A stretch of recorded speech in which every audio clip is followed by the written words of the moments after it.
Welcome to the Divorce Survival Guide podcast, where we have open and honest conversations about co-parenting, separation, divorce, and the hardest question of all, should you stay or should you go?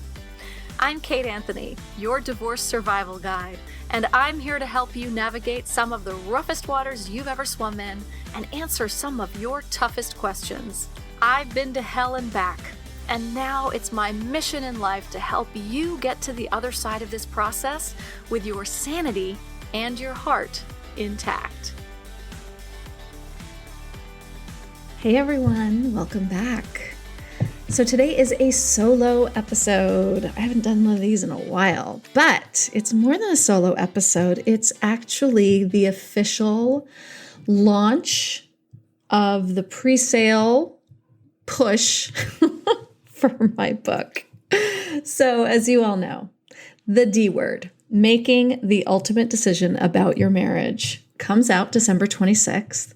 And as I told you last week, I am doing a reading from the book this week. I also want to talk to you a little bit about some of the bonuses that you get. So with the pre-orders, you can sign up on my website. I'll tell you all about it and how to do it. And you submit like how many copies of the book you bought. And if you bought one copy, there are special bonuses available to you.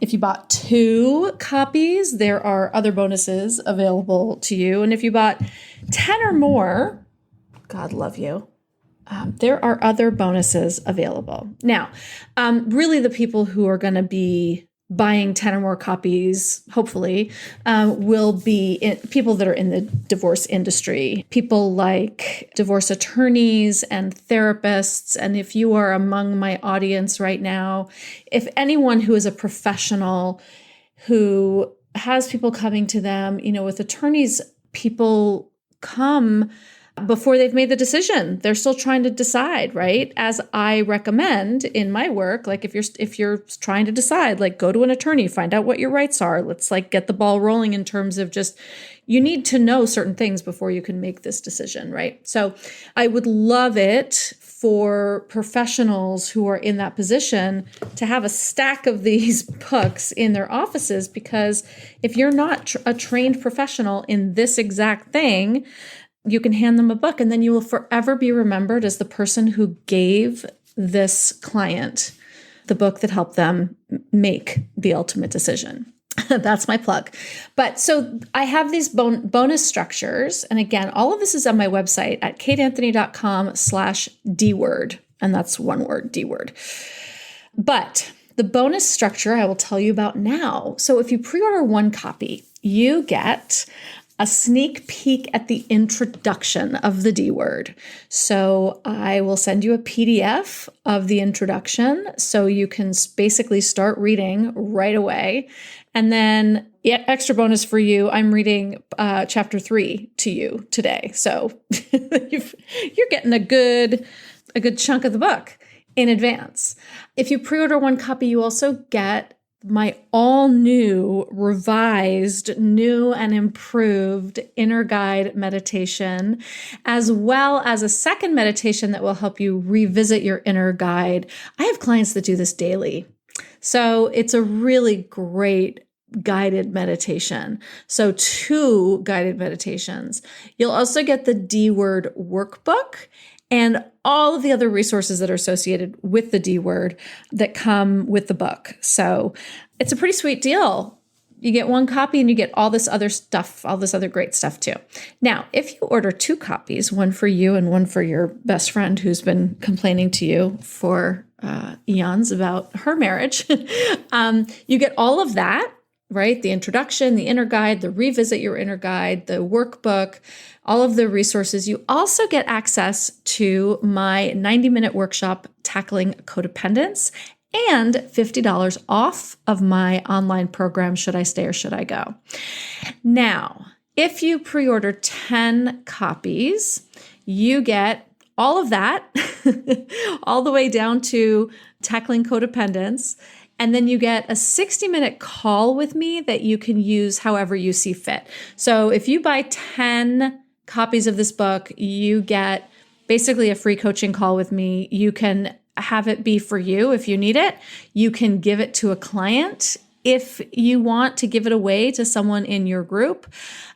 You can also have me come and do a private Q&A session with your group if that's appropriate. You also get $200 off of Should I Stay or Should I Go? And you can, again, use it for yourself or gift it to somebody in your group, one of your clients, whatever it is. The program is regularly priced at $497, so $200 off. It's almost half off. So those are the bonuses. I also have the D-Word Fund. There were some women in my Facebook group who were like, I'm already on the other side, but this work helped me so much. I would love to gift a copy of the book to somebody in need. And so I figured the best way to do that was to create a fund. And so it's on my website. It's a PayPal thing. So you have to kind of go to it through my website. Again, that's going to be on all the book pages, but kateanthony.com/dword. You can contribute to the D-Word Fund.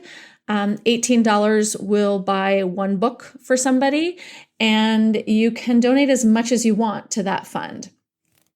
And then later on, when we have, a good collection in the fund, we will be accepting, I don't know if we're going to do applications or just requests for the book. So we'll figure that out next. But if you would like to contribute to that fund, it would be awesome. All right. So I think that's all I have to tell you right now about what's happening with the book and the bonuses and all the fun stuff. We're also going to have a bunch of virtual events, and I will keep you posted on those. And there'll be, readings and Q&As and things like that. I may or may not be coming to your town doing a book tour. I think more than likely we may just do virtual events so that everybody can come from all over. I think that might serve my community better. But again, all of this is still in the works and in conversation, and we are considering all options. So, all right, listen, here we go. I'm going to read to you.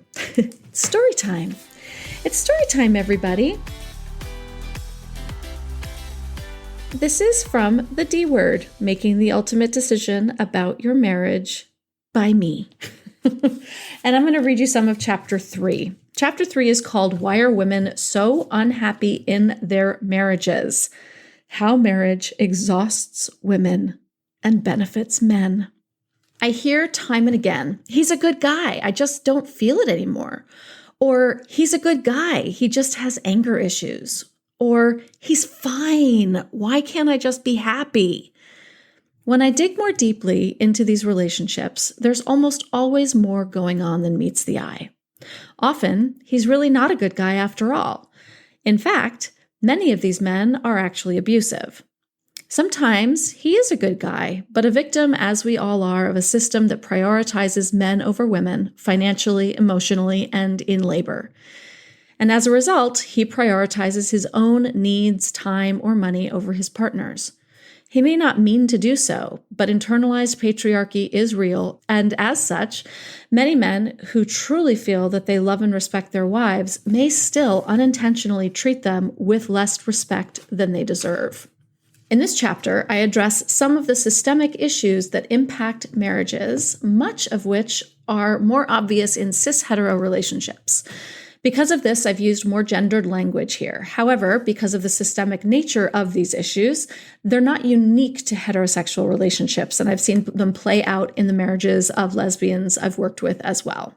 Merriam-Webster defines patriarchy as social organization marked by the supremacy of the father in the clan or family, the legal dependence of wives and children, and the reckoning of descent and inheritance in the male line.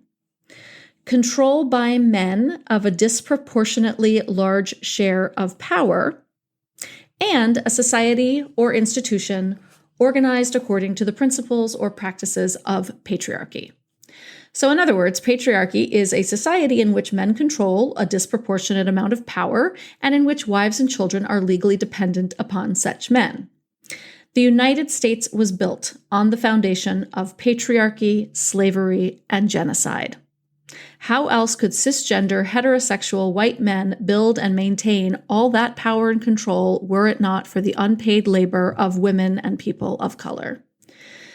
When I talk about systemic issues of power and control, this is exactly what I mean. To my mind, we can't talk about marriage today without discussing patriarchy and white supremacy. How did we get here? Up until the mid-20th century, marriages were essentially business arrangements, and in many cultures they still are. Families merged to increase power and land holdings. If you ended up with an affinity for your spouse, that was a bonus, but it certainly wasn't the premise for the union, and women had almost no choice in the matter whatsoever. Families had children not because of a biological yearning, but because more hands were needed to support the family business, care for elders, or to carry on the patriarchal lineage. From what we understand, women's relationships with men were mostly for procreation, protection, and food. Women got their emotional and spiritual needs met by other women. They raised children in community with one another and engaged in powerful rituals like the red tent, in which women would come together around their menstrual cycles to celebrate and nurture one another. In Western culture, single-family homes, while seen as early as the 15th and 16th centuries, really began to boom with the advent and proliferation of the automobile in the early 20th century. With cars came greater freedom to commute, and housing spread into more rural areas, which led to greater and greater space between us. Women left their family homes, found partners, and moved into these new single-family dwellings with white picket fences and all the trappings of modern society. And all that we once got from multiple sources, spiritually, psychologically, physically, emotionally, suddenly landed squarely on one person, our spouse. However, biologically speaking, men are not wired to fill this support role. Studies have shown that women and men release different hormones under stress. Women release oxytocin, the bonding hormone that we also release during orgasm and breastfeeding, while men release testosterone. Women's instinct to bond during times of stress biologically conflicts with men's more aggressive, problem-solving approach. This is why women are so compelled to turn to other women in times of trouble and often see their husbands as little or no comfort.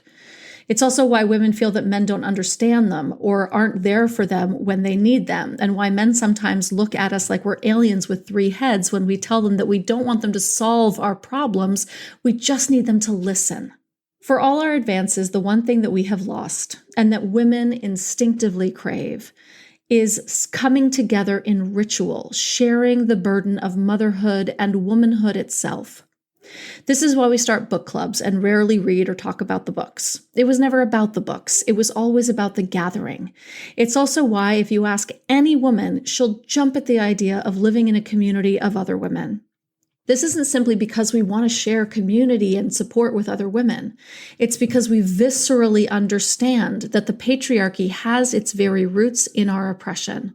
We've come to understand that white picket fences are not the symbol of cultural achievement we were taught they were, but rather are jail bars, tools that keep us isolated, imprisoned, and compliant. If we can't overthrow the patriarchy, we can fantasize about creating a indeed counter, matriarchal culture, even if it's just on a plot of land, a row of tiny houses, or a big house we all run together. When her husband, John Adams, one of the founding fathers of the United States, went off to write the Constitution, his wife Abigail implored him to, quote, "Remember the ladies and be more generous and favorable to them than your ancestors. Do not put such unlimited power into the hands of the husbands. Remember, all men would be tyrants if they could. If particular care and attention is not paid to the ladies, we are determined to foment a rebellion and will not hold ourselves bound by any laws in which we have no voice or representation." End quote. If only he'd listened. While the 1950s are often touted as an idyllic time in our history, you have only to watch a few early episodes of Mad Men to know that underneath the poodle skirts, coiffed hair, and sheets of perfectly baked cookies, women were suffering from a loneliness and isolation that caused us to rise up in fierce rebellion by the late 1960s. We became tired of being forced to stay home and keep house. We became tired of being objectified. We wanted equality, autonomy, and choice. In 1973, after a bitter fight and millions of deaths, women were given choice over their bodily autonomy when the Supreme Court heard and upheld Roe v. Wade. In 1974, a woman was finally able to get a credit card in her own name without her husband's signature. It wasn't until 1994 that Bill Clinton signed the Violence Against Women's Act, which provided funding for programs that help victims of domestic violence, rape and sexual assault, stalking, and other gender-related violence. Unfortunately, and as proven by Jim Crow, just because certain freedoms are signed into law or even ratified into the Constitution, it doesn't mean society won't find other ways to continue its oppression. The Equal Rights Amendment, first proposed in 1923, has yet to be ratified into the U.S. Constitution, and in June of 2022, a woman's right to choose was upended when the Supreme Court overturned Roe v. Wade. No, we haven't come a long way, baby. Not your fucking job. When I interviewed Leslie Bennett, author of The Feminine Mistake, Are We Giving Up Too Much?, for my podcast, she told me that in researching her book, she learned that of the 4 heterosexual population groups, married women, married men, single women, single men, the happiest population group is married men. The next happy is single women, then single men. The least happy population group? Married women. This may be a big old no shit Sherlock to those of you reading this book or listening to this podcast, and you may feel like your life is a walking case study proving it. Almost any heterosexual woman who's been married inherently knows that marriage serves men while depleting women, even those in happy marriages. In fact, Leslie also said on my podcast that married women do 90% of the giving and men do 90% of the taking. While that number may not be statistically true, most married heterosexual women sure feel like it is. But why is this? The short answer is male entitlement. The longer answer is, of course, about the systemic structures that are set up to keep women exhausted, overwhelmed, and broke while supporting male advancement, achievement, and leisure. Of course men are entitled. The entire system tells them that they should be. Let's begin with the gender pay gap. In 2021, full-time working women earned 84% of what their male counterparts made, up from 73% in 2014. Slow clap. These numbers are far worse for Black women who only earn 63% and Latina women who earn just 57% of what white men make.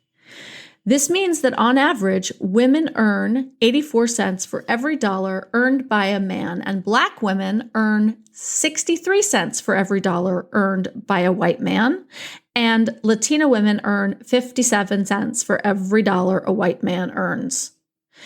Add that gap up over a lifetime, and the difference ends up in the millions.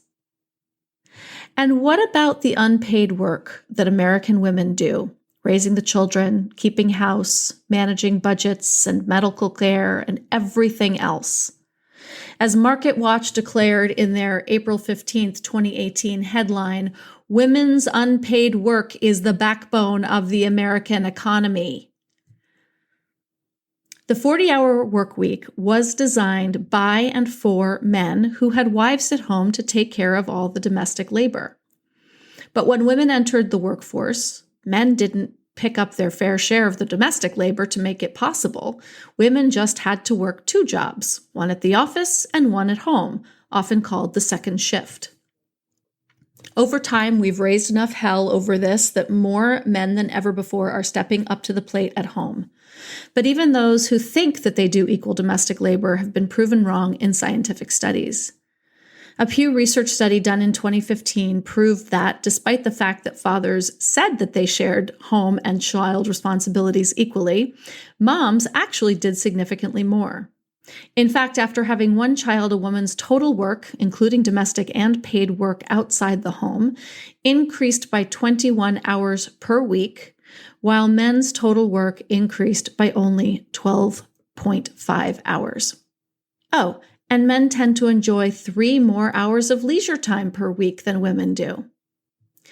A study done by the New York Times in March of 2020 concluded that if American women earned minimum wage for the unpaid work they do around the house and caring for relatives, they would have made $1.5 trillion last year.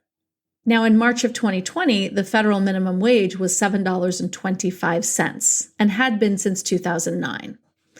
Keep in mind that this study was concluded before the pandemic, during which women lost an estimated 5.4 million jobs, many of which they were forced to leave in order to care for their homebound children, while their usually male co-parents continued to work unabated.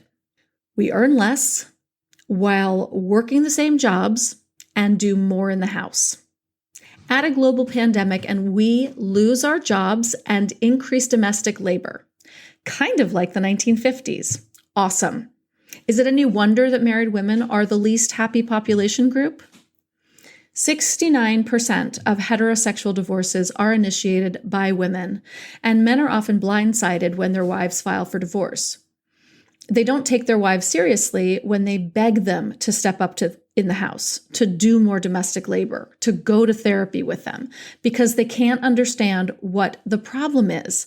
After all, the issues women have in their marriages are the very things that make married men so happy. Women's unpaid labor falls into 4 distinct categories. 1, the mental load. This is all the stuff that swirls around in women's heads, taking up a ton of mental energy. The to-do lists, the shopping lists, the list of school supplies and when they're needed, the dog's veterinary appointments, when each kid is due at the dentist, etc. Carrying the mental load can be so taxing that it can cause anxiety and stress to the point that it causes us to become forgetful in other areas. After all, we can really only hold so much. 2, emotional labor. This is all the emotional work we do to keep our relationships intact. It's when we play therapist to our husbands because they won't call the actual therapist, when we remind our husbands to call their parents, when we're the only one who can soothe the boo-boo, when we're the only ones who can read the relationship books and listen to the podcasts when things are on the fritz. Sometimes carrying the emotional labor of the family can make us feel like we do all the output with very little input and can leave us emotionally drained and resentful. 3, the second shift. This is all the household labor you have to do before or after your actual shift at work. Prepping lunches, doing homework, bath time, grocery shopping. We all have a second shift in our lives because that's adulting. The problem is when we have no support in our second shift, especially when there are kids involved and the person who's supposed to be sharing the load is busy playing video games or golf. 4, invisible labor. This is all the stuff no one sees, but that magically happens behind the scenes. Lunchboxes are magically filled each morning. The milk and toilet paper never run out. That kind of thing. When it comes to domestic labor, men, generally speaking, fall into 3 broad categories. 1, unicorns. Those who actually do half of the domestic labor and whose wives feel that there is an equal balance between the two. 2, oblivious enthusiasts. Those who really think they're doing their fair share in the home and genuinely want to, but whose wives will confirm that they are in fact not. These men often identify as feminists and are eager to effect change. Passive accommodators. Those who think that if their wives really needed help, they'd just ask. They want us to make them to-do lists, and then they'll do whatever we want them to do. Entitled misogynists. those who believe women belong in the home and in the kitchen, regardless of what other work they're also doing and whether or not they themselves have an actual job. My ex-husband was a unicorn. Despite the fact that he worked outside the home and I was a stay-at-home mom, we shared domestic chores fairly evenly. Yes, I shopped and I did the laundry and handled all the scheduling, but he cooked often, and whoever cooked was usually the one to do bath and bedtime with our son while the other cleaned up the kitchen. These chores rotated fairly evenly. So clearly being married to a unicorn doesn't solve all marital problems. New York Times bestselling author Eve Rodsky's book, Fair Play, and its accompanying card deck, seeks to solve the issue of the oblivious enthusiast by outlining every single piece of domestic labor required to run a household and asking each partner to take ownership of exactly half. In the documentary of the same name, after going through the process, one dad declares, "I really didn't understand the amount that she had to endure." See? Oblivious.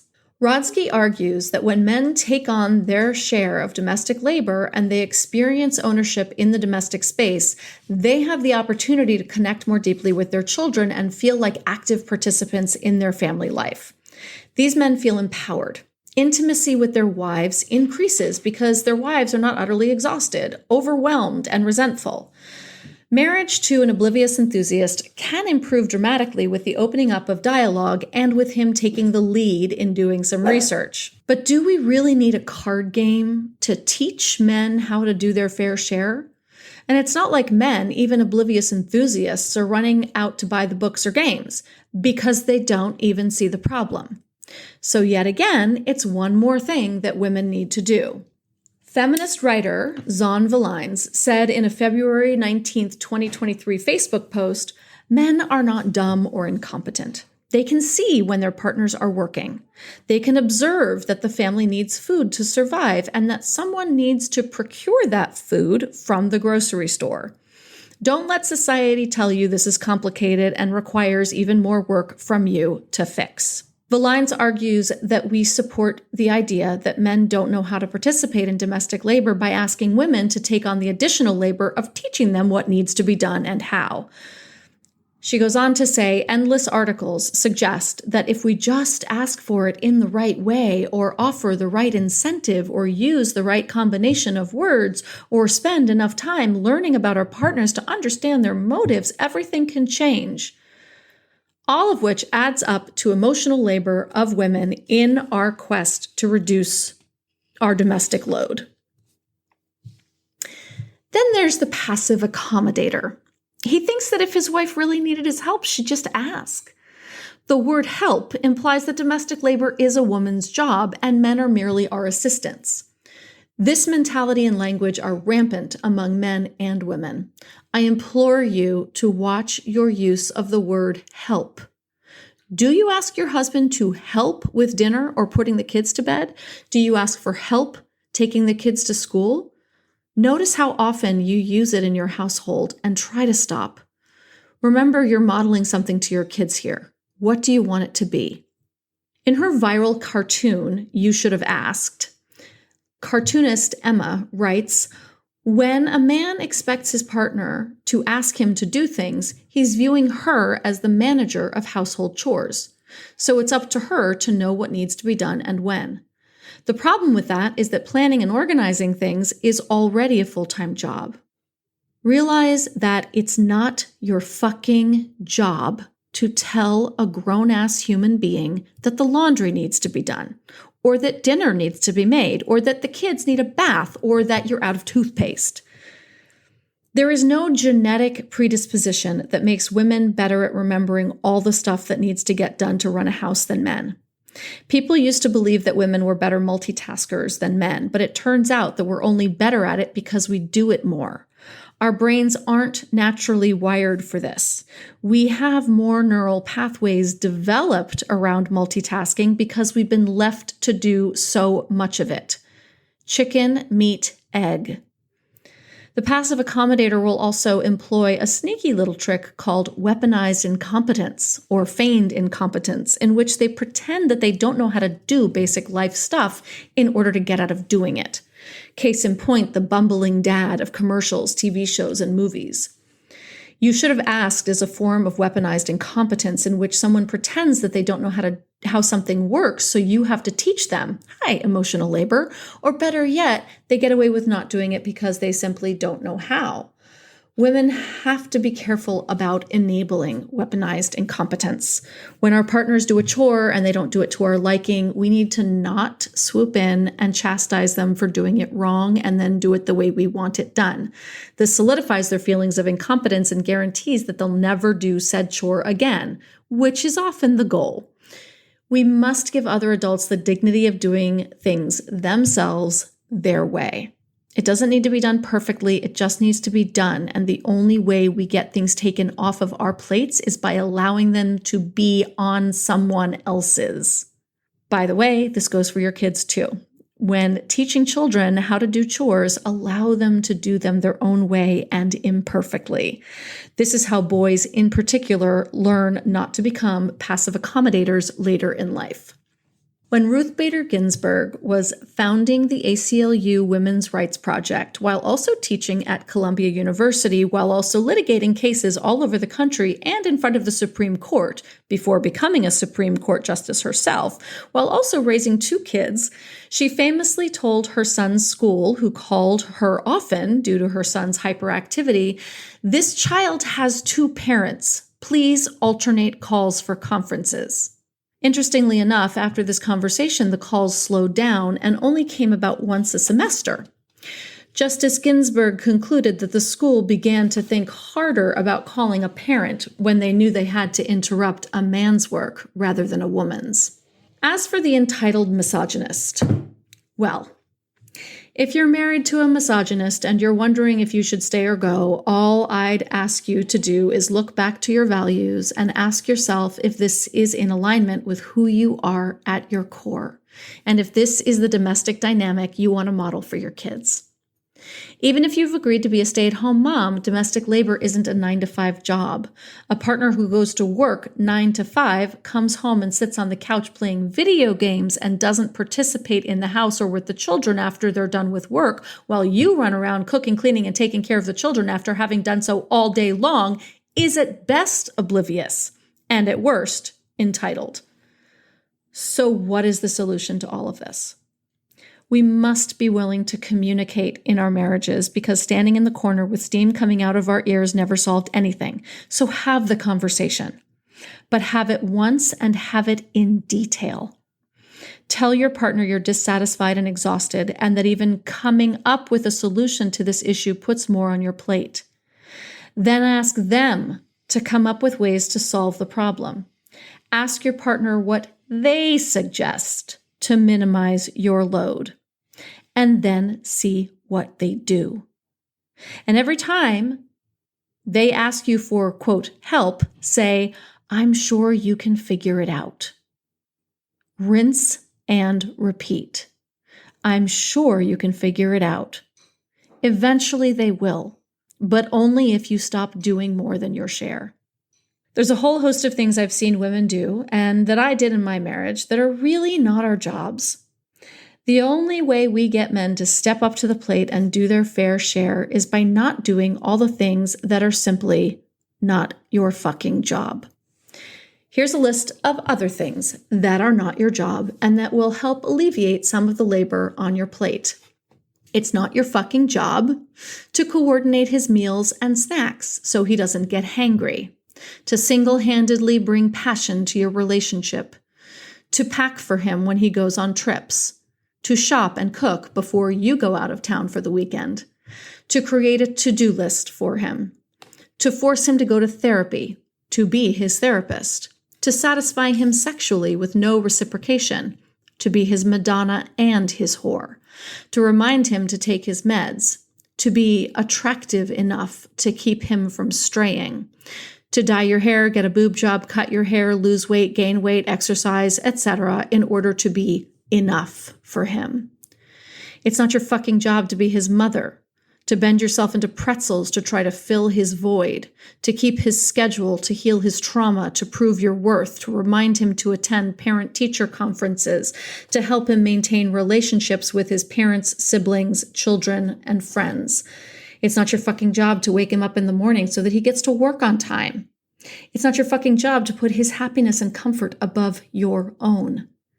It's not your fucking job to heal his addictions, to force him to be an equal partner in your marriage, to soothe his anxiety, to change, to avoid conflict, to keep quiet so you don't rock the boat. It's not your fucking job to have sex you don't want to have. Add your own.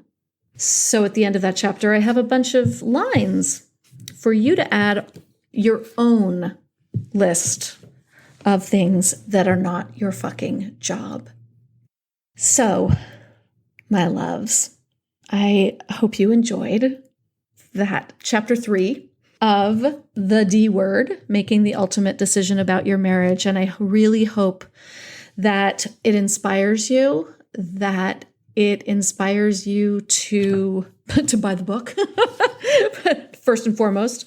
But I also, that's a gift for you. This book is dedicated to my son, obviously, but it is also dedicated to women everywhere. It's dedicated to you because you, my love, deserve to be happy. Thanks for tuning in to another episode of the Divorce Survival Guide podcast. If you like what you hear, head on over to Apple Podcasts or wherever you listen in and leave me a review. And don't forget to follow me on Instagram at the Divorce Survival Guide. I'll see you next time, and until then, remember, you, my love, deserve to be happy.